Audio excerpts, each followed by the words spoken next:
Sorry وہ اپنی خواہشات سے نہیں بولتے جب ان کا ہر کلام وہی ہوتا تھا جو ان کی طرف بھیجی جاتی ہے۔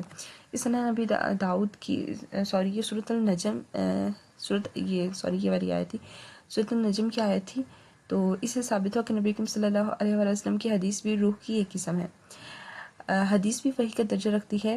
تو حضرت مقدام بن معد کرب رضی اللہ عنہ سے روایت ہے کہ رسول صلی اللہ علیہ وآلہ وسلم نے فرمایا مجھے قرآن دیا گیا اور اس کے ساتھ اس جیسی اور چیز حدیث بھی دی گئی، ٹھیک ہے۔ سنن نبی داؤد کی حدیث ہے یہ۔ قرآن اور حدیث دونوں وحی الہی ہیں، مگر قرآن کے الفاظ اور معنی دونوں اللہ تعالیٰ کی طرف سے ہیں، جبکہ حدیث کا معنی اللہ تعالیٰ کی طرف سے اور نبی کریم صلی اللہ علیہ وسلم کے الفاظ ہیں، ٹھیک ہے۔ حدیث نمبر 4 ہے،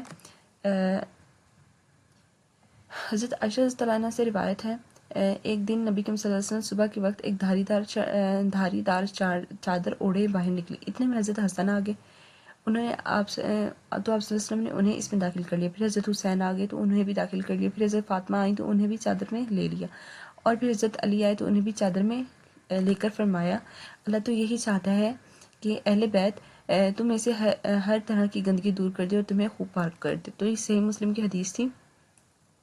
قرآن و حدیث سے دنیا کے بنیادی ماخذ ہیں، ان کی تباہی کی کامیابی کی ضمانت ہے۔ حدیث بھی وحی کی ایک قسم ہوتی ہے، لیکن اس کے بغیر قرآن و سنت کی صحیح تفہیم یعنی اس کی سمجھ ممکن نہیں ہوتی۔ اہل بیت کی عظمت و فضیلت قرآن نے انہیں پاک و معطر قرار دیا ہے، اس لیے ان سے محبت ایمان کا حصہ ہے۔ ماڈیول نمبر 4 ہم پڑھ لیتے ہیں۔ ماڈیول نمبر 4 میں حضرت معاویہ رضی اللہ عنہ سے روایت ہے کہ رسول صلی اللہ علیہ وسلم نے فرمایا جس شخص کے ساتھ اللہ تعالیٰ بھلائی کا ارادہ فرماتا ہے تو اسے دین کی سمجھ عطا کر دیتا ہے۔ دین کی طرف رغبت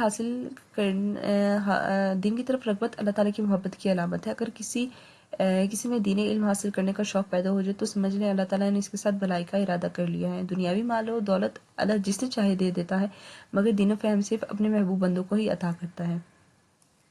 قرآن میں طلب علم کے غیب کے حوالے سے اللہ تعالیٰ کا ارشاد ہے اور یہ ممکن ہے کہ سارے مسلمان بیک وقت نکل کھڑے ہوں تو ایسا کیوں نہیں ہوتا کہ اگر گروہ میں سے کچھ لوگ دین کی سمجھ حاصل کرنے کے لیے نکلیں اور واپس آ کر اپنی قوم حق و باطل سے آگاہ کریں تاکہ وہ گناہوں سے بچ سکے۔ تو یہ سورۃ التوبہ کی آیت تھی۔ حضرت ابن عباس رضی اللہ عنہ سے روایت ہے کہ رسول صلی اللہ علیہ وآلہ وسلم نے فرمایا فکر شیطان پر 1000 عبادت گزاروں سے زیادہ سخت ہوتا ہے۔ تو یہ جامع ترمذی کی حدیث تھی۔ عبادت گزار صرف اپنے لیے عبادت کرتا ہے، جبکہ فقہ دینی عالم شیطانی وسوسوں کا رد کرتا ہے اور دین کا دفاع بھی کرتا ہے، دینی وسائل میں اختلاف کو ختم کر کے امت کو جوڑنے کی کوشش کرتا ہے۔ دینی فہم اللہ تعالیٰ کی بہت بڑی نعمت ہے، جو شخص کو سمجھنے اور سکھانے میں لگ جاتا ہے اللہ تعالیٰ کی محبت کا حقدار بن جاتا ہے۔ علماء دین شیطان کے حملوں سے بچانے میں اہم کردار ادا کرتے ہیں۔ عبادت اپنی جگہ افضل ہے، مگر دین کی سمجھ کے بغیر شیطان حملوں سے بچنا مشکل ہو جاتا ہے۔ ہر قوم میں دین کا علم ہونا ضروری ہے تاکہ وہ واپس جا کر اپنی قوم کو صحیح راہ دکھا سکے اور انہیں گمراہی سے بچا سکے۔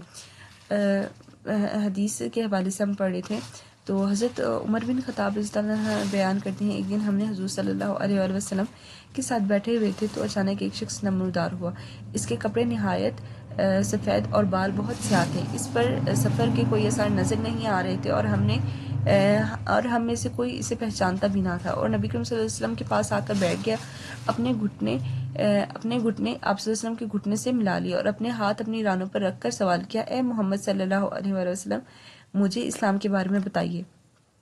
رسول صلی اللہ علیہ وآلہ وسلم نے فرمایا اسلام یہ ہے کہ تم گواہی دے دو کہ اللہ کے سوا کوئی معبود نہیں اور محمد اللہ کے رسول ہیں، نماز قائم کرو، زکوٰۃ ادا کرو، رمضان کے روزے رکھو اور استطاعت تو بیت اللہ کا حج کرو۔ اس شخص نے کہا آپ نے سچ فرمایا۔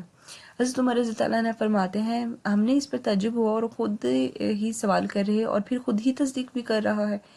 پھر اس نے پوچھا مجھے ایمان کے بارے میں بتائیے۔ رسول صلی اللہ علیہ وآلہ وسلم نے فرمایا ایمان یہ ہے کہ تم اللہ تعالیٰ کے فرشتوں، اس کی کتابوں، اس کے رسولوں، قیامت کے دن اور تقدیر کے اچھے یا برے ہونے پر ایمان لے کے آؤ۔ پھر اس نے پوچھا مجھے احسان کے بارے میں بتائیے۔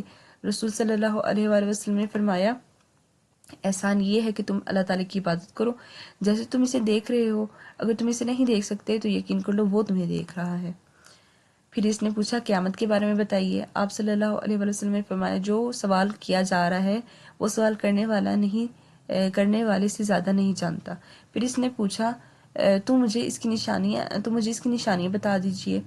تو رسول صلی اللہ علیہ وسلم نے فرمایا جب لونڈی اپنی مالکہ کو جنم دے گی یعنی والدین کی عزت ختم ہو جائے گی اور اولاد ان پر حکم چلانے لگے گی، جب تم دیکھو گے کہ ننگے پاؤں ننگے بدن غریب چرواہے بلندوں عمارتیں بنانے میں ایک دوسرے سے مقابلہ کریں گے، تو پھر وہ شخص چلا گیا۔ کچھ دیر کے بعد رسول صلی اللہ علیہ وسلم سے نے فرمایا اے عمر کیا تمہیں معلوم تھا کہ یہ سوال کرنے والا کون تھا؟ تو میں نے عرض کی یا رسول اللہ صلی اللہ علیہ وآلہ وسلم، اللہ اور اس کے رسول ہی بہتر جانتے ہیں۔ تو آپ صلی اللہ علیہ وآلہ وسلم نے فرمایا یہ جبرائیل تھے جو تمہیں دین سکھانے آئے تھے۔ تو یہ صحیح مسلم کی حدیث تھی۔ اس حدیث کو حدیث جبرائیل کہا جاتا ہے کیونکہ حضرت جبرائیل علیہ السلام انسانی شکل میں آ کر دین کی بنیادی باتیں سکھا رہے تھے۔ دین کی 4 بنیادی اجزاء ہیں، ایک ہے اسلام، کلمہ شہادت، نماز، زکوٰۃ، روزہ، حج۔ ایمان کے عقائد ہیں، کچھ وہ پڑھ لیتے ہیں۔ اللہ تعالیٰ پر ایمان، فرشتوں پر ایمان، آسمانی کتابوں پر ایمان، انبیاء کرام علیہ السلام پر ایمان، قیامت پر ایمان، تقدیر پر ایمان، احسان یعنی روحانی درجہ، اللہ تعالیٰ کی عبادت اس طرح کرنا جیسے اسے دیکھ رہا ہو، اگر ایسا ممکن نہ ہو تو کم از کم یہ یقین رکھنا کہ وہ تمہیں دیکھ رہا ہے۔ قیامت کی نشانیوں میں سے کچھ نشانیاں ہیں جو ہم پڑھ لیتے ہیں۔ اولاد والدین کی عزت نہیں کرے گی بلکہ ان پر حکم چلانے لگ جائے گی۔ غربا اور چرواہے بلند عمارتوں کے مقابلے میں ایک دوسرے سے آگے بڑھنے کی کوشش کریں گے۔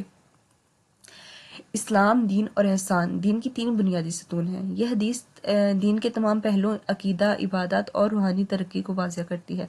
قیامت کے بعد بعض نشانیاں ہمارے زمانے میں بھی دیکھی جا سکتی ہیں، جیسے بلندوں عمارتوں کی تعمیر، مسابقت یعنی ایک دوسرے سے مقابلہ کرنا۔